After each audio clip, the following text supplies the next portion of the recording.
Las urgencias oncológicas son situaciones que implican un riesgo para la vida o que causan un deterioro agudo en el estado de salud de los pacientes oncológicos y están directa o indirectamente relacionados a la enfermedad y su tratamiento.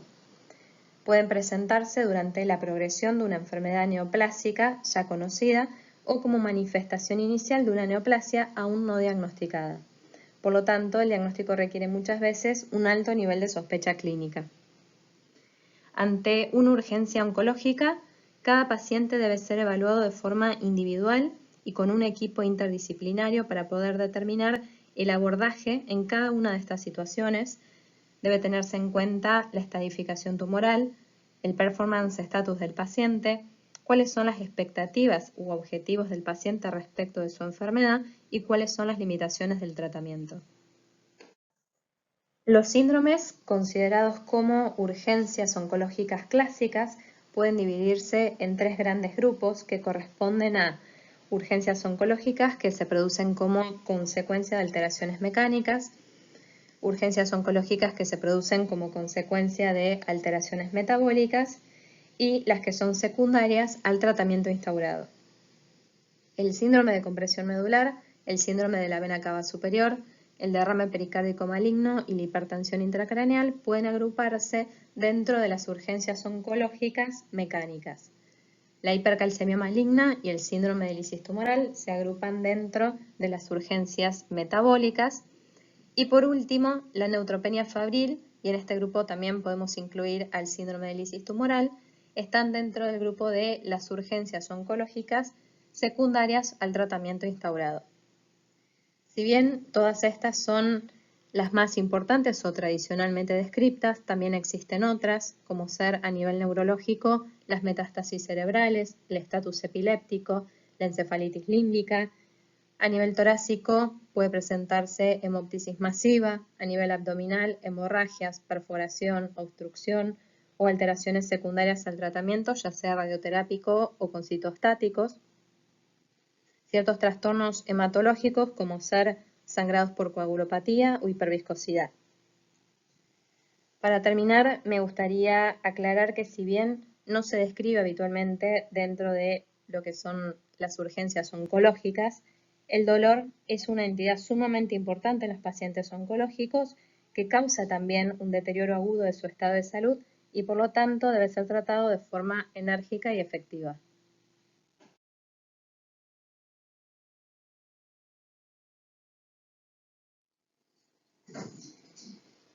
El síndrome de lisis tumoral es una emergencia oncológica metabólica que se produce por la destrucción masiva de células tumorales y la consecuente liberación de todo su contenido hacia la circulación sistémica, superando la capacidad de filtrado o clearance renal.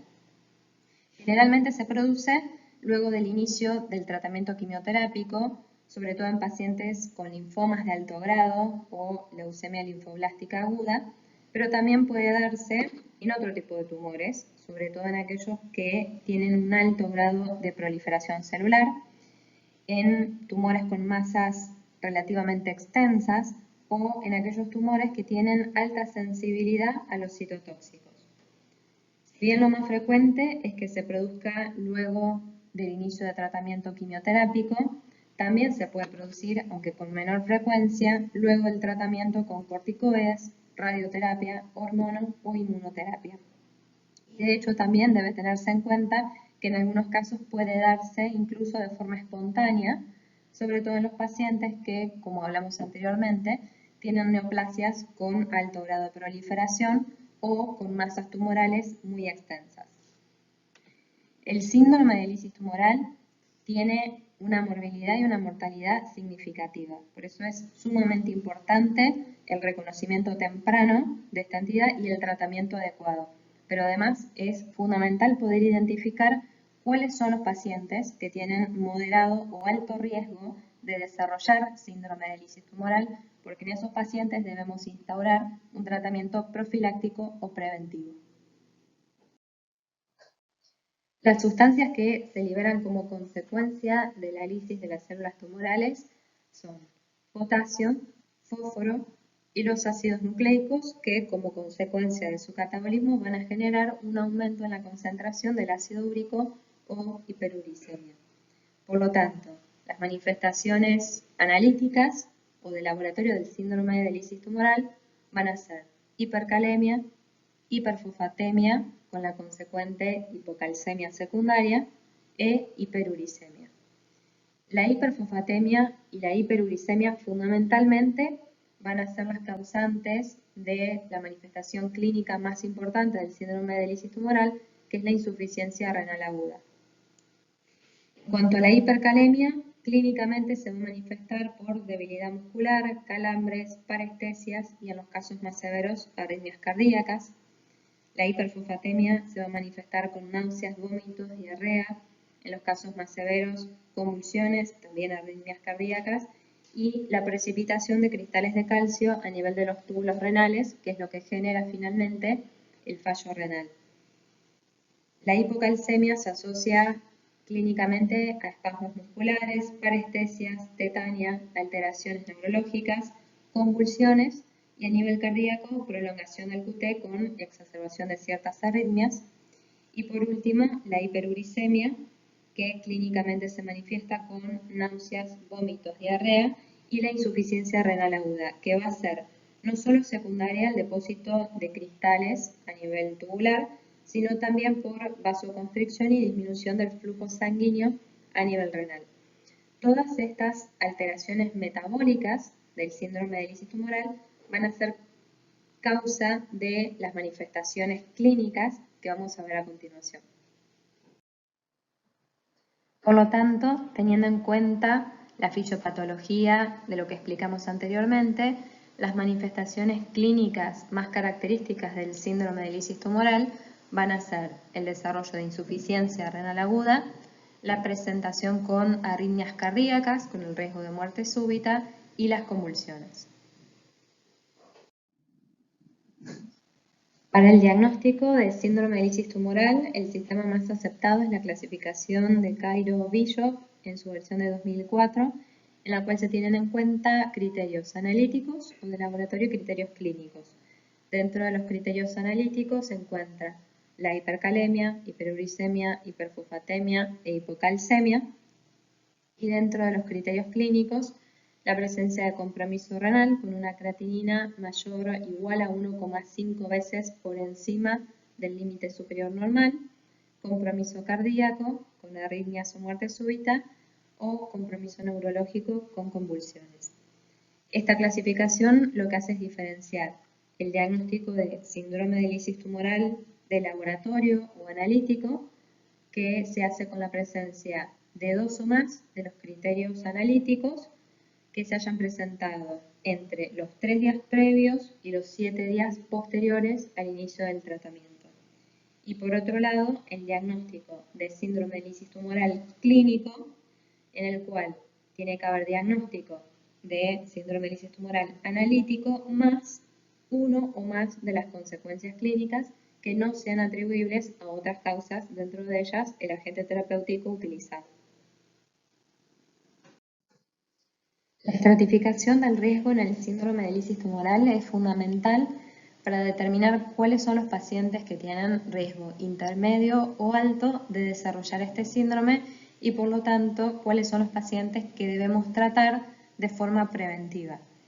Si bien existen muchos sistemas de clasificación y estratificación, a modo de resumen vamos a hablar sobre algunas de las características más importantes que definen el riesgo intermedio o alto de desarrollo de este síndrome.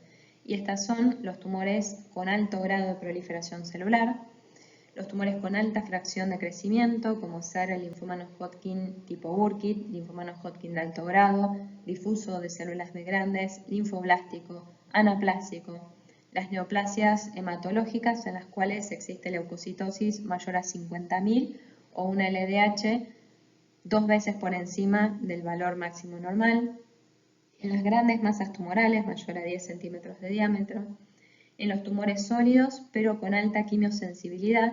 En estos tumores el riesgo suele ser intermedio, como ser el neuroblastoma, los tumores de células germinales o el carcinoma pulmonar de células pequeñas. Y por otro lado, los pacientes que presentan hiperuricemia o insuficiencia renal previa al inicio del tratamiento.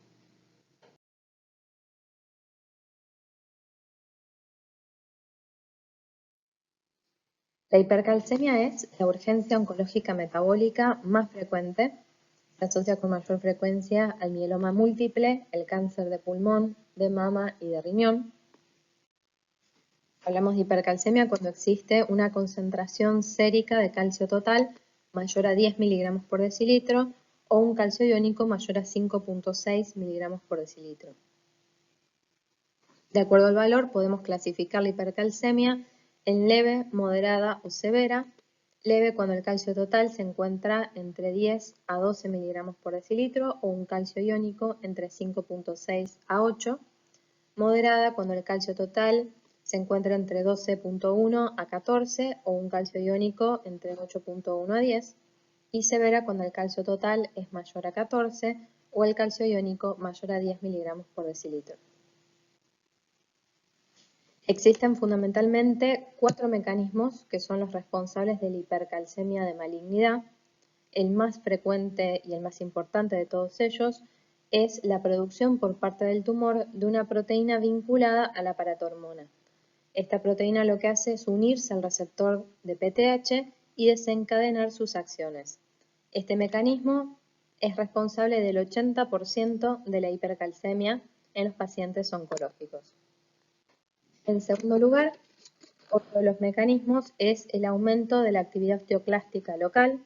Esto es responsable del 20% de la hipercalcemia de malignidad y se produce por la liberación de factores estimulantes de osteoclastos por parte del tumor. Otro de los mecanismos mucho menos frecuentes, que es menor al 1%, es la producción por parte del tumor de 1,25 de hidroxivitamina D o calcitriol, que lo que hace es aumentar la absorción intestinal de calcio. Este es el mecanismo característico de los linfomas. Y por último tenemos la producción de PTH ectópica, que es extremadamente infrecuente. La hipercalcemia se manifiesta a nivel neurológico, inicialmente con síntomas como la debilidad muscular, fatiga, hiporreflexia, apatía, y en los casos más severos, trastornos del comportamiento, estupor y puede llegar incluso al coma. A nivel cardiovascular, uno de los efectos más importantes es el acortamiento del QT que puede predisponer a ciertas arritmias. A nivel gastrointestinal se manifiesta con síntomas como anorexia, náuseas, vómitos, constipación e ilio, y a nivel renal se manifiesta con poliuria, polidipsia, genera depresión de volumen, insuficiencia renal y nefrolitiasis.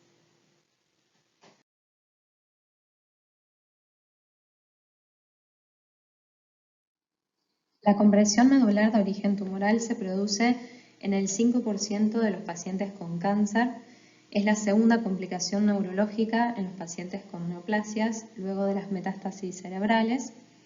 Generalmente es una manifestación de un cáncer metastásico avanzado, aunque es importante tener en cuenta que en un 21% de los casos puede presentarse como la manifestación inicial. Los tumores que se asocian con mayor frecuencia son, en este orden, el cáncer de mama, pulmón, linfoma, próstata, mieloma, riñón y algunos sarcomas. Se observa con mayor frecuencia afectando la columna dorsal en un 70%, seguido por afectación a nivel de la columna lumbar en un 20% y por último un 10% con afectación a nivel de la columna cervical. El mecanismo de compresión medular tumoral más frecuente se da por la diseminación hemática al cuerpo vertebral.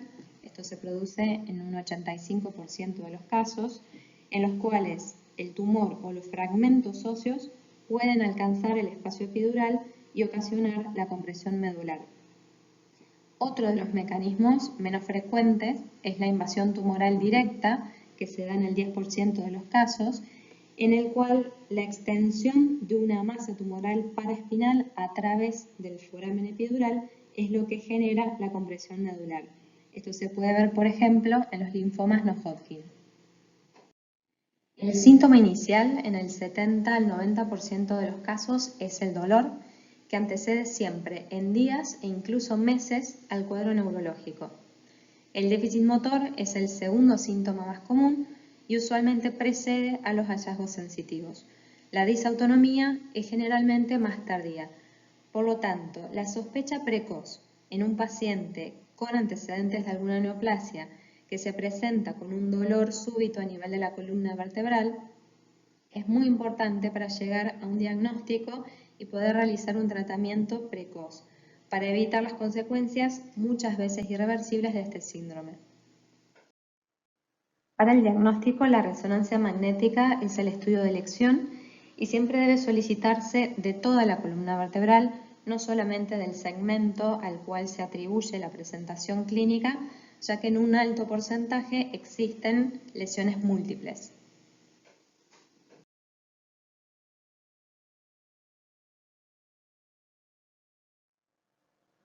El síndrome de la vena cava superior se produce por la obstrucción mecánica del flujo de la vena cava superior que concentra el drenaje venoso de la cabeza, cuello, miembros superiores y de la región superior del tórax.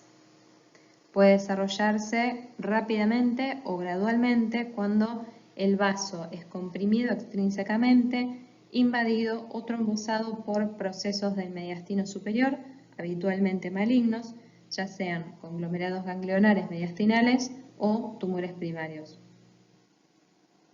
El cáncer de pulmón y el linfoma no-Hodgkin son la principal causa del síndrome de la vena cava superior, seguidos por enfermedades metastásicas, tumores germinales y timoma.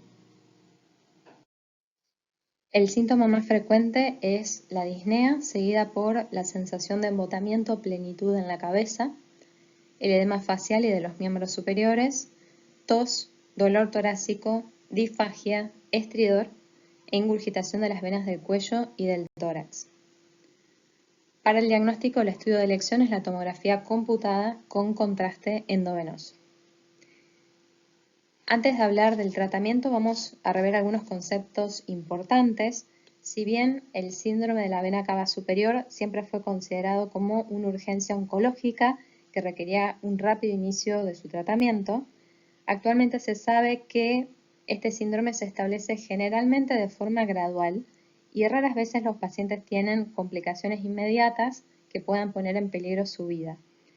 Por otro lado, teniendo en cuenta que muchas veces este síndrome se presenta como la manifestación inicial de una neoplasia, exceptuando los casos en los que hay obstrucción de la vía aérea donde debemos realizar un tratamiento urgente, en los demás casos debemos priorizar la toma de muestra para poder establecer el diagnóstico mediante un estudio histopatológico antes del inicio del tratamiento, ya sea con corticoides o radioterapia, ya que una vez iniciado el tratamiento puede complicar el establecimiento del diagnóstico. Por lo tanto, el tratamiento fundamentalmente consiste en la administración de corticoides, radioterapia, en lo posible luego de la toma de biopsia, como hablamos recién, quimioterapia en algunos casos y, en los casos que no responden al tratamiento, a veces es necesario la colocación de un stent. Modo de conclusión final, el tratamiento actual del síndrome de la vena cava superior está más apuntado al tratamiento de la enfermedad específica y solamente en casos excepcionales se debe iniciar sin un diagnóstico certero.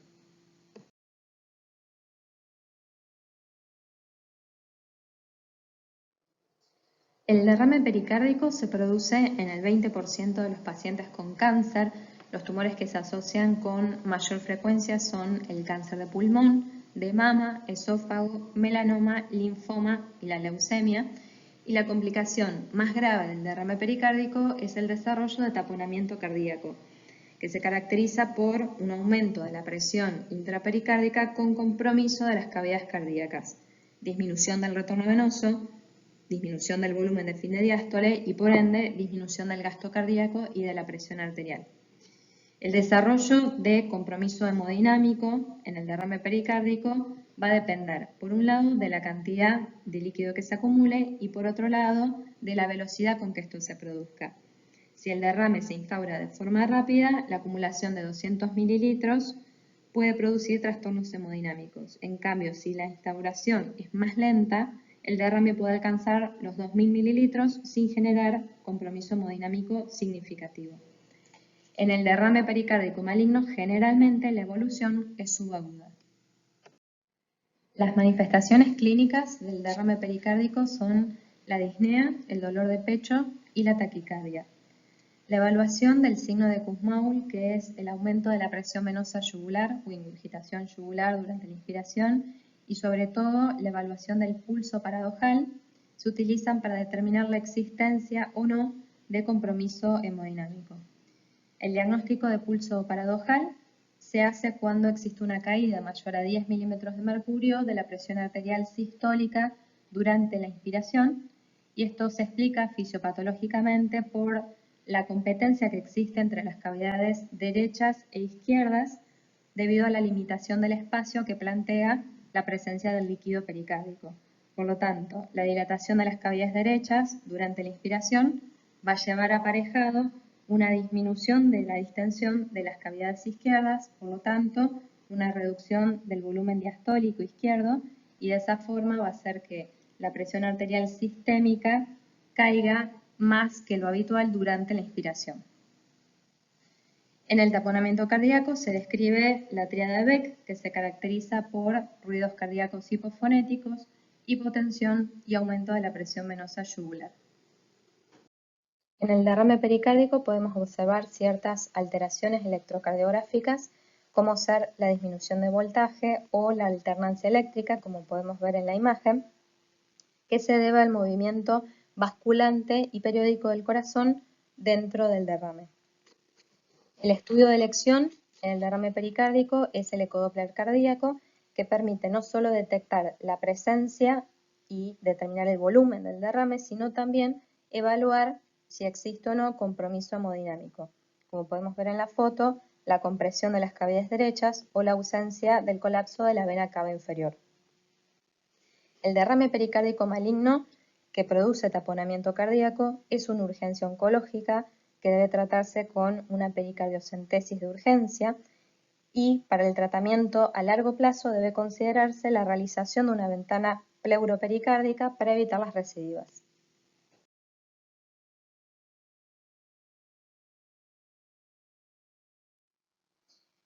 La hipertensión intracraneal como urgencia oncológica se produce mayormente como consecuencia de las metástasis cerebrales, no solo por el efecto de masa que generan las metástasis en sí, sino también por el edema vasogénico que las rodea y a veces el sangrado secundario. Cuando la presión intracraneal es muy alta, hay riesgo de herniación. Los tumores malignos que con mayor frecuencia generan metástasis cerebrales son el cáncer de pulmón, de mama y el melanoma, que a su vez es el que con mayor frecuencia da metástasis múltiples. En cuanto a la localización, en el 75% de los casos las metástasis se ubican en el parénquima cerebral y el resto en las meninges. De estas, el 80% asienta en los hemisferios cerebrales, el 15% en el cerebelo y 5% en el tronco. La cefalea es el síntoma más frecuente, se presenta en el 50% de los casos, y otros síntomas incluyen náuseas, vómitos, déficit focal, convulsiones y alteraciones del estado de conciencia. Para el diagnóstico se utiliza la tomografía con contraste endovenoso o la resonancia magnética, que es el estudio de elección.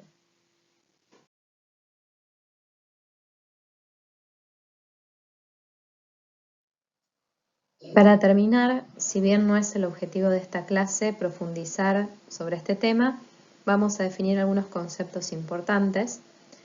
La neutropenia febril se produce como consecuencia del tratamiento quimioterápico citotóxico que afecta la mielopoiesis. Hablamos de neutropenia cuando existe un recuento absoluto de neutrófilos menor a 1500 o 1000 células, de acuerdo a las series. Neutropenia severa es cuando existen menos de 500 neutrófilos, y neutropenia profunda es cuando el recuento es menor a 100. El riesgo de infección aumenta significativamente en la neutropenia severa o profunda y en la neutropenia prolongada, que es cuando se extiende por más de 7 días. Es importante saber que en el 80% de los casos las infecciones se producen por la propia flora endógena del paciente. La quimioterapia produce lesión de las barreras mucosas y del sistema inmune, lo cual permite la translocación bacteriana hacia la circulación sistémica de bacterias endógenas de la flora gastrointestinal. Esta es la causa más común de neutropenia febril. Otras causas involucran las obstrucciones del sistema linfático, de la vía biliar, gastrointestinal o urinaria causadas por los tumores. Las bacterias son, por mucho, la causa más frecuente de neutropenia febril. Son responsables de un 85 a 90% de los casos. En el 60% se da por bacterias gram positivas, como ser el Staphylococcus epidermidis, aureus, Streptococcus betemolítico, viridans y el Enterococcus fecalis. En el 30% está asociado a bacterias gram negativas, sobre todo Escherichia coli, Klebsiella pneumoniae y Pseudomonas aeruginosa, y en el 5% por anaerobios, como ser el Bacteroides fragilis y el Clostridium. Las micobacterias son causa poco frecuente de neutropenia febril. En cuanto a los hongos, las especies de Cándida son las causas más frecuentes. El riesgo de infección por hongos se incrementa con la duración y la severidad de la neutropenia, el uso prolongado de antibióticos y el número de ciclos de quimioterapia. Los virus son causa poco frecuente de neutropenia febril. Otro dato importante es que los signos y síntomas de infección en estos pacientes pueden estar ausentes o ser mínimos. Solamente en el 30% de los pacientes se identifica un foco infeccioso evidente. Es importante en estos pacientes poder identificar cuáles son los que tienen alto riesgo de complicaciones. Esto se hace teniendo en cuenta ciertas variables clínicas y de laboratorio, y existen también algunos scores que pueden ayudar, como ser el score MASC y SIGNE. Lo más importante en cuanto a la neutropenia febril es entender que se debe iniciar un tratamiento antibiótico empírico de forma urgente en los primeros 60 minutos, ya que en estos pacientes las infecciones pueden evolucionar muy rápidamente.